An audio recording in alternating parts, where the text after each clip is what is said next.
Video دیکھنے سے پہلے ہمارے YouTube چینل ہدہد میسج کو ضرور سبسکرائب کریں اور بیل آئیکن کو پریس کریں تاکہ مزید آنے والی ویڈیو کی نوٹیفیکیشن آپ کو مل سکے۔ جزاکم اللہ۔ جن دوستوں نے ابھی تک اس چینل کو سبسکرائب نہیں کیا وہ جلدی سے سبسکرائب کر لیں اور بیل آئیکن دبا دیں۔ انہوں نے ہمارے سامنے اونچی اونچی آواز میں یہی وظیفہ پڑھا۔ تھوڑی ہی دیر میں آگے سے پتھر ہٹتے چلے گئے جیسا کہ پتھر یہاں تھے ہی نہیں۔ ایک لکڑی کا خوبصورت دروازہ نکلا، وہ کھلا اور اس کے کھلتے ہی ایک ٹھنڈی ہوا آئی، جیسے باغ کی ہوا اور خوشبودار ہوا آئے۔ وہاں سیڑھیاں نمودار ہوئیں، ہم ان کی سیڑھیوں سے نیچے اترتے چلے گئے۔ کوئی 40 سے زیادہ سیڑھیاں تھیں جو اس کنویں سے نیچے جا رہی تھی۔ ہم سیڑھیاں اترتے اترتے ایک انوکھے جہان میں پہنچ گئے۔ وہ بزرگ ہمیں مسلسل گائیڈ کر رہے تھے اور ہمارے رہبر تھے۔ فرمانے لگے، دیکھو یہ زمین کے نیچے کا جہان ہے اور اس جہان کو اللہ پاک نے بنایا ہے۔ یہاں ایک مخلوق رہتی ہے جس مخلوق کا تعلق انسانیت کی خدمت سے ہے۔ یہ وہ مخلوق ہے جو انسانوں کے لیے مسلسل اپنی خدمات فراہم کرتی رہتی ہے۔ ان کے دل میں ہمدردی ہے، ان کے لیے خلوص ہے، ان کے دل میں محبت ہے۔ یہ بغض، کینہ، حسد اور کسی نفرت سے پاک ہیں۔ یہ وہ لوگ ہیں جو ہر وقت اللہ کی عبادت میں مشغول رہتے ہیں۔ یہ فرشتے نہیں ہیں، یہ انسان ہیں، نہ جنات، لیکن کوئی اور مخلوق ہے۔ جہاں بہت وسیع ہے، ان کے جہان میں کھانا بھی ہے، پینا بھی ہے، شادیاں بھی ہیں، غم بھی ہیں، خوشیاں بھی ہیں، اور اس مخلوقات کا تعلق جنات سے ملتا جلتا ہے۔ یہ ہواؤں میں اڑتے ہیں، فضاؤں میں تیرتے ہیں، اپنی شکل تبدیل کر لیتے ہیں، ان کے اختیار ہے۔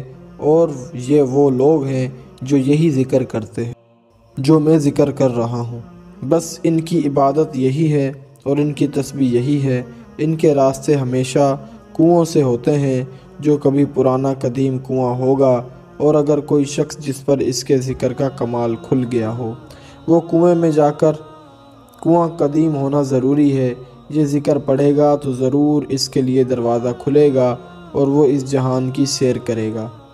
آگے گئے تو انہوں نے ایک درخت سے خوبصورت اور بہت رسیلا پھل اتارا اور اس پھل کو بہت زیادہ خوشنما پایا۔ انہوں نے ہمیں کھانے کو دیا۔ جب ہم نے اس پھل کو کھایا تو حیران ہو گئے کہ اس پھل کے اندر کیا طاقت تھی، اس پھل میں کیا تاثیر تھی اور اس میں کیا چاشنی تھی۔ جی میں آیا کہ اور پھل دیں۔ ان بزرگوں نے ہمیں اور پھل دیے۔ فرمانے لگے، یہ تو کچھ بھی نہیں، ہم آپ کو اور چیزیں دکھائیں گے۔ میں ہفتے میں چند بار اس کی سیر کرنے ضرور آتا ہوں کیونکہ یہ ذکر جلالی ہے اور اس کے جلال کے لیے مجھے یہاں کے پھل کھانے اور یہاں کے چشموں کا پانی پینا ضروری ہوتا ہے، اور میں آ کر یہاں کے پھل بھی کھاتا ہوں اور یہاں کے چشموں کا پانی بھی پیتا ہوں۔ اس کے بعد وہ ہمیں لے کر ایک اور درخت کی طرف گئے۔ اس کی شکل کھجور کی طرح تھی لیکن ذائقہ مختلف تھا، اور طرح طرح کے پھلوں کا ذائقہ اس میں ملتا تھا۔ ہر دفعہ چبانے سے اس کا ذائقہ بدل جاتا اور پہلے کا ذائقہ بھول جاتے۔ وہ پھل بہت زیادہ لذیذ تھے اور ان کے اندر چاشنی بہت زیادہ تھی، ذائقہ بہت زیادہ تھا۔ ان پھلوں میں مٹاس تھی۔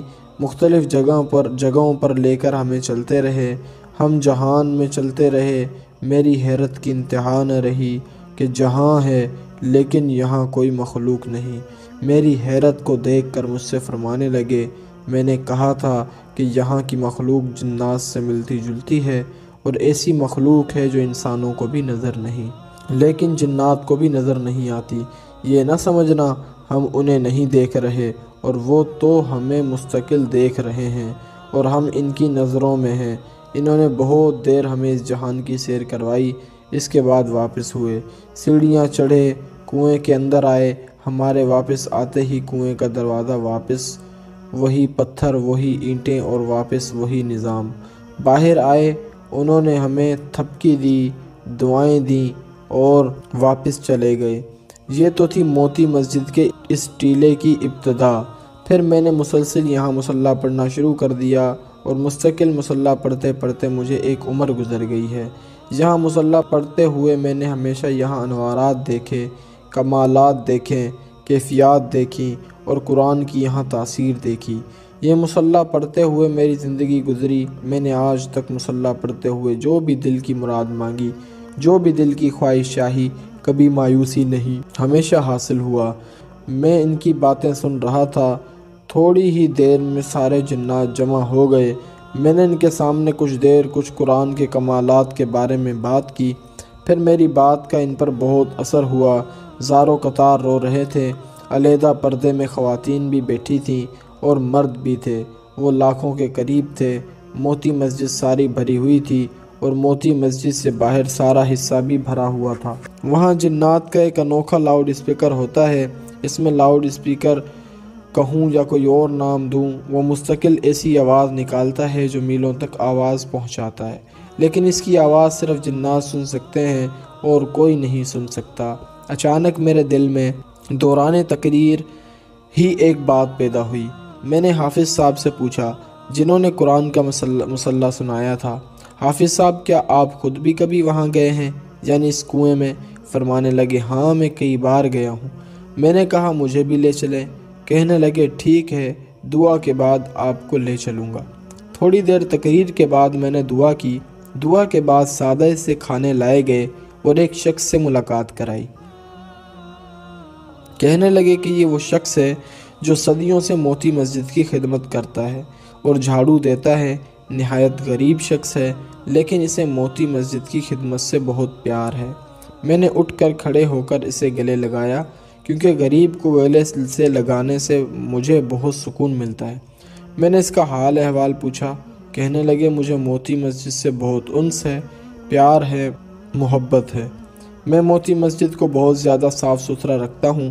اب آپ کی وجہ سے یہاں، یعنی علامہ لاہوتی پور اسراری کی وجہ سے، بہت انسانوں کی رونق ہو گئی ہے۔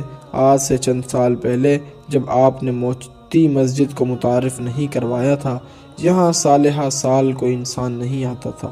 بالکل ویرانی تھی، لیکن موتی مسجد کبھی ویران نہیں ہوئی۔ موتی مسجد ہمیشہ جنات سے آباد رہے۔ اولیاء، صالحین، نیک جنات ہمیشہ موتی مسجد کو اپنی آنکھوں کا تارا بنائے رکھتے ہیں، اور میں موتی مسجد کو بہت زیادہ صاف ستھرا رکھتا ہوں، ہمیشہ کوشاں رہتا ہوں۔ مجھے اس وقت تکلیف ہوتی ہے جب موتی مسجد میں کوئی ناپاک شخص آتا تھا یا کفار آتے تھے اور یہاں آ کر تصویریں کھینچتے تھے۔ میں نے کئی ناپاک شخص کو تکلیف دی۔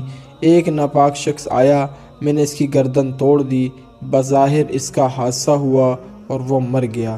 ایک ناپاک شخص آیا، اس نے موتی مسجد کی قدردانی نہیں کی، میں نے اس کی بازو توڑ دی۔ ایک ناپاک شخص آیا، میں نے اس کو دل کے مرض میں مبتلا کر دیا۔ ایک ناپاک شخص آیا، میں نے اس کو پرانی آنکھوں کی ٹی بی میں مبتلا کر دیا۔ ایک ناپاک شخص آیا، اس نے ناقدری کی، میں نے اس کو دل، اعصابی، ذہنی اور نظر کی بیماریوں میں مبتلا کر دیا۔ موتی مسجد کا وہ خادم کہہ رہا تھا کہ جس دور میں یہاں انسانوں کی مسجد آباد نہیں تھی، کچھ لوگ تنہائی کی وجہ سے یہاں گناہ کے جذبے سے آتے تھے۔ میں نے ہر اس شخص کو عبرتناک سزا دی، کسی کو رزق کے ذریعے، کسی کو صحت کے ذریعے، گھریلو مشکلات اور مسائل کے ذریعے، اور کسی کو حادثات کے ذریعے۔ جنہوں نے بھی یہاں گندگی پھیلائی اور گناہ کیا، یہ وہ جذباتی ہو گیا اور جذبات کی وجہ سے آنسو بھی نکلنا شروع ہو گئے۔ کہنے لگا مجھے اس مسجد سے بہت پیار ہے، میں نے اپنی آنکھوں سے بڑے بڑے اولیاء، جنات کو اس مسجد سے پاتے دیکھا ہے۔ پھر کہنے لگے موتی مسجد کے خادم جن جو بہت بوڑھے تھے اور ان کی سفید لمبی داڑھی تھی، میں یہاں ہر آنے والے مرد اور عورت کو سر پر ہاتھ رکھ کر برکت کی دعا دیتا ہوں۔ کوئی بھی یہاں مرد، عورت، بچہ، بوڑھا، جوان آیا ہو، مجھے خوشی ہوتی ہے کہ مسجد آباد ہو، کہ مسجد میں اللہ کا نام اور اس کے نبی صلی اللہ علیہ وسلم کا نام لیا جائے، اور میں آپ سے بہت راضی ہوں۔ آپ اور آپ کی نسلوں کے لیے دن رات دعائیں کرتا ہوں۔ آپ نے موتی مسجد کو متعارف کروایا اور آپ نے موتی مسجد کو بہت زیادہ عالم میں مقبول اور محبوب کیا۔ اس کی گرانی کو جو کہ انسان کی وجہ سے تھی، ختم تھی۔ مجھے آپ سے محبت ہے۔ وہ رو رہا تھا، اس کے اشک بہہ رہے تھے۔ میں نے اس کے آنسو صاف کیے، اس کو اپنے سینے سے لگایا۔ مسجد کی خدمت نے اسے روحانیت دی، نورانیت دی، نور دیا، برکت دیا اور خیر و عافیت دی، اور مسجد کی خدمت نے اسے دنیا بھی دی، آخرت بھی دی، عزت بھی دی، شان و شوکت دی۔ کہنے لگا اس سے پہلے میرے گھر میں غربت ہی غربت تھی، تنگ دستی ہی تنگ دستی تھی۔ جب سے میں نے موتی مسجد کی خدمت شروع کی میرے گھر میں وسعت ہو گئی اور میرے گھر میں خیریں پھیل گئیں، برکتیں پھیل گئیں اور عافیتیں پھیل گئیں۔ پہلے میرے گھر میں بے برکتی اور نحوست ہوتی تھی۔ جب سے میں نے موتی مسجد کی خدمت کی اور کچھ نہ چلا اور صلہ صرف اللہ سے چاہا اور مجھے بہت زیادہ خیر و برکت کے خزانے ملے۔ پھر ایک انوکھی بات کہی کہ آپ جس کنویں کا تذکرہ کر رہے تھے